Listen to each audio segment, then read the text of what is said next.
とタン、どちらが先に恋に落ちたかと聞かれたら、意外にも答えはタンの方かもしれない。バーは最初からタンに惹かれていた。けれどそれは一目惚れの一言で片付けられるものではない。神様なんて信じない。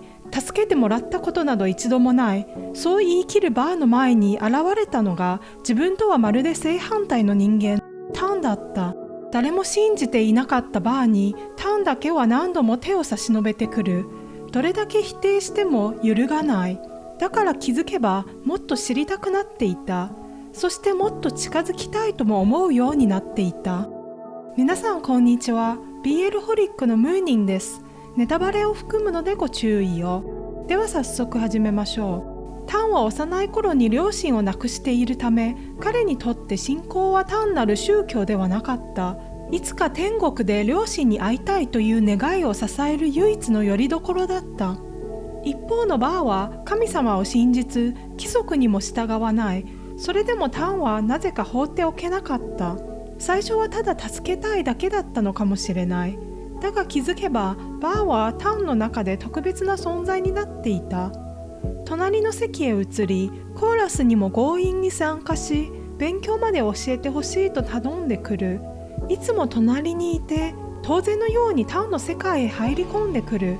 そしてタン自身もまたバーを目で追うようになっていた。タンは友人から故郷の景色が変わってしまったことを聞かされ、悲しみを抱えて一人でピアノを弾いていた夜もそうだ。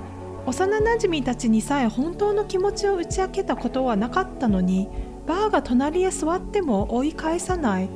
一方のバーはわざと弾けないふりをしたり、ラブソングを歌ったりと、少しでもタンに笑ってほしいと願っていた。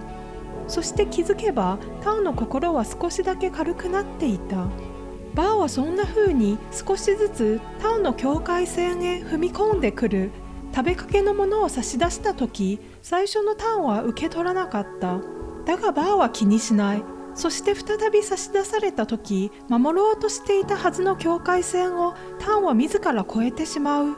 それは単なる食べ物ではなく、気づかないふりをしていた気持ちを自分自身が認め始めた瞬間だった。そしてその小さな変化をバーは見逃していなかった。バーが本当に欲しかったのは、タンが神様よりも規則よりも自分を選んでくれることだったのかもしれない。その独占欲にも似た感情がじわじわと膨らんでいく一方で、タンの心は会うたびに少しずつ神様から離れていった。バーの言葉や笑顔を思い出し、触れられた感触がゆっくりと脳裏によみがえる。考えてはいけないと分かっているのに考えることをやめられない。